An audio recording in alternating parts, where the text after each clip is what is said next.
You had an interesting perspective of injuries that happen at the games, and like to caveat this as well, like when you are playing a sport, you always have injuries in the sport. Like you can't, they're unavoidable, and like CrossFit isn't any different. Like yes, it is a sport of fitness, but it is also a sport, and it's a hard sport on your body. Right. So you and over the years, you've kind of seen like, oh, a lot of people have back issues. Well, then kind of the coaching staff or like the community figures out how to, shore up the back. A lot of people have knee issues. The community tries to figures out how to shore up the knee. And like this year, you were saying you saw a lot of like elbow and specifically UCL injuries. Right. Can you just talk a little bit more about that, and then maybe like what the next step is from there? Yeah, I mean, I think just like over the past few years, we've been seeing this like propensity of a lot of elbow injuries, Yeah. whether it's UCL tears, dislocations, Shattering like yeah, Brookwell. yeah, things along those lines. I mean, I know with me, like I have like medial elbow tendinopathy, golfer's elbow, like that. It's been a thing for like the past couple years with me. And I know I'm not alone in that boat. We have a lot of pulling, we have a lot of grip. Right. I think, and I just like low back, just like low back pain, just like with knee pain. I it was like I know coaches do a really good job of making sure that like prep exercises are programmed. They are like athletes do go to see physical therapists, chiros, to make sure that it's like they're getting like the recovery that they need, but also the exercises for warm ups, for cool downs. And I think it's the same thing with elbows. It's like, all right, now when seeing a program, it's like, okay, maybe it's like you have to see like how much pulling you're doing or the aggravating movement, let's say, that makes the elbow pain worse. Seeing, okay, like how much pushing upper body pushing are we doing, and developing like tighter lats or upper body pulling or pecs and then upper body pulling to get tight lats, so we're not in good position, so we compromise anytime that we snatch or go overhead, that transmits more forces to the elbow that could affect us. So now instead of being stacked and just like our joints being able to take the brunt, all right, now it's going to our ligaments that they shouldn't be taking on that much strain, and that's why they pop. Yeah. I don't think it's a thing that Tommy John's going to be now like, oh, everybody's going to get Tommy John surgery, so we don't have these UCL tears, which that'd be crazy if that happens. And then now, like, instead of Tommy John, it's now like, all right, we perform like this proactive surgery, so you're not going to snap tear your UCLs. It makes no money whatsoever. Right. That'd be something. That'd be wild. But I definitely think it's something of you definitely have to take into account all the upper body things that you're doing in one's programming, and like actually like keeping an eye on what their positions look like. Maybe you don't do like as much fatigue snatching, or even if it is like a jerk, typically it's just snatching that we've been seeing the UCL tears. But it's like, okay, if you are feeling a little bit like unstable in your shoulders, or if you don't see that you're catching bars that well, you're definitely having this forward lean and then relying on your shoulders and elbows and wrist to be able to stabilize and like you're like saving every single lift rather than like actually catching it cleanly, especially way far out. Like if you're super far out from competition, or maybe like in the couple weeks prior, just being like, hey, like maybe we stay away from this and focus on technique, and then actually do a lot of rehab around the elbow, as prep, as accessory work.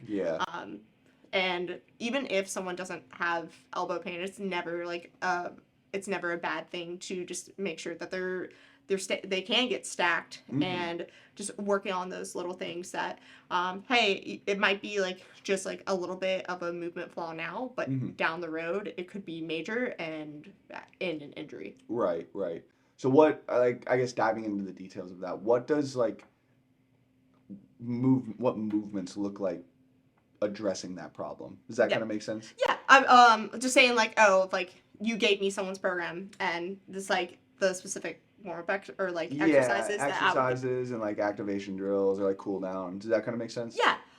With me, I'll do a lot of dumbbell or just like small plate, wrist flexion holds. Okay. Same with extension. Yeah. Sometimes do like eccentrics that way. Okay. I prefer holds. But then also doing like different kinds of grip, whether it's pinch grip, Yeah. neutral grip. You can do like or like leg assisted pull up holds. Yeah. Just if like for me, upper body pulling definitely gets my elbows, Mm-hmm. along with handstand walking. So like sometimes I'll do like slow dumbbell skull crushers so I can get like my triceps to loosen up. Doing a lot of thoracic mobility that way. I don't have to be in this precarious position where my like I can actually stay upright in my Yeah. overhead squat and not have to rely on Just my internally elbows rotating, like, and holding my on. elbows hyperextending to catch Yeah. the bar, because I definitely, I mean, take the open workout. There were definitely some where I just like when I caught, I was like, I'm so glad my UCLs are attached right now. Yeah. So definitely having a lot of book openers, thoracic rotations, thrown into warm-ups. Yeah. Sometimes I'll even do rows and being able to like actually row through Okay. the movement to build my thoracic rotation and be able to keep it. Yeah. So like adding stuff like that. So things that actually address the forearm Yeah. flexors and extensors, Okay. whether it just be holds or small movements here and there. Yeah. Even messing around with some pronation, supination Okay. with a baseball bat or a light dumbbell. Yeah. And then working on thoracic mobility, being able to just like stay in a stacked position rather than super broken and Yeah. having to like rely. I feel like actually there's a lot of good shoulder prep that CrossFitters do. It actually saves CrossFitters.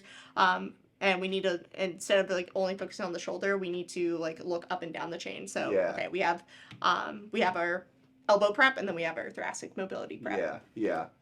Yeah. Can you talk a little bit more about why rotation is important for the sport of CrossFit, even though we don't move in it at all? No. So I mean, if you lose a range of motion in like any of our, if you lose, so okay, in like life is like, okay, if we move, it's like we can flex and extend, Yeah. we can abduct and adduct, and then we can rotate. If we lose one of those freedoms of range of motion, that just affects like the other ranges of motion as well. So if we lose our like ability to rotate, it's like, all right, like our actually it's like now we're just like stuck in like a flex or a more extended position. Also, it's just like it's really good for joints to know like how to be strong and stable in those ranges of motion just in case something goes wrong, because not like we don't move perfectly. Right. No one moves perfectly. Right. So if you don't have access to where you catch a snatch or it like the ability to cut things along those lines, like if your tendons and muscles can't take that range of motion, well, something's going to get. It's going to be a ligament. It's going to be a joints capsule. It's going to be bone. It's going to be something that it's like if you don't train it, you lose it, and then when you can't rely on it anymore. Yeah. So I think that's why we need to be able to rotate. We need to be able to like move side to side. Those are things that are exposed to, like in our sport just slightly. That I mean we just aren't prepared for with just like the base movements that we have. Yeah. Yeah. So like I should take back we don't move in it, but like there is a significant rotation component to like the bottom of an overhead squat Yeah. or a snatch, right? Could you like describe that a little bit more? Because I think people think they just see like, okay, I take the bar from the ground and I go overhead, but like there's a lot more that goes into like receiving and catching that bar. Could you just like explain that to people? Right. It's like, okay, so it's like we think that it's like something big here is like, all right, everybody knows about hip like internal and external rotation. Yeah. So I think it's all right at the bottom squat. Once we pass parallel, we need to like be able to like actually like hip internally rotate to be able to stay stacked. If we stay in this like externally rotated position, I know this for a fact. Unless like a super toe out, I'm definitely going to be pivoted forward. Okay. Same thing like at like the shoulder joint, internal and external rotation. Yeah, like, all right, like I can put my arm overhead. I don't have like the best external rotation, so I'm catching in this internally rotated position. You need to be able to train both. That way, it's like, all right, if you do catch here, it's like, all right, you're not going to like tear your labrum by any means. Right. And even just like say like at the ankle with rotation, a lot of people do have ankle dorsiflexion issues, which that means they can't get into the bottom of their squat that well. But like our ankle doesn't just move up and down. Right. It does have some rotation to it that both like at the foot itself and then at your tibia and femurs and for your shin. So if you can't rotate there, you actually can't dorsiflex. There has to be some rotation there. So like in the end, it's like we need to train like all these ranges of motions so you can just actually move, or else that's how you get your compensation patterns. And I think more and more people are realizing that like we can't just like live in this one plane. I know with me, even like sometimes running, I'll get hip pain running in a certain direction because I haven't trained that at all. Like even just like in sports, it's like I rotated in one direction, right? And now it's like the like anytime that I think it's like when I turn right, just like that turn just like lights up my hip, just because like that's not, I did the opposite way in sports all the time too. Right. So I think like actually programs should, especially if it's your off season, like throw in some med ball tosses, you can do a lot of stuff with landmines, and we should actually build rotation and movement, not just working on like anti-rotation type stuff, because I think that's very prevalent. Because people need core stability, but they also need rotational strength. Right. Yeah, I actually think you get core stability pretty well from most programs right now. Yeah. I don't think anyone's really put out a good ability to like rotate inside of those programs. Because like you said, med ball tosses, like legit, like last year I found out that like if I do 50 med ball tosses on one side in a row, now I'm opened up. Before I was doing like 10 to 12, Right. Like the amount of volume I think that you just need is, people really haven't figured that out yet, if that makes sense. Yeah. And then like how to incorporate that into a program. Right. But I think it's also how many reps we do in like the other planes versus that one like they need a match. Yeah. So it's like you need to do 50. Yeah. You need to frequently be exposed to it to be able to like keep that.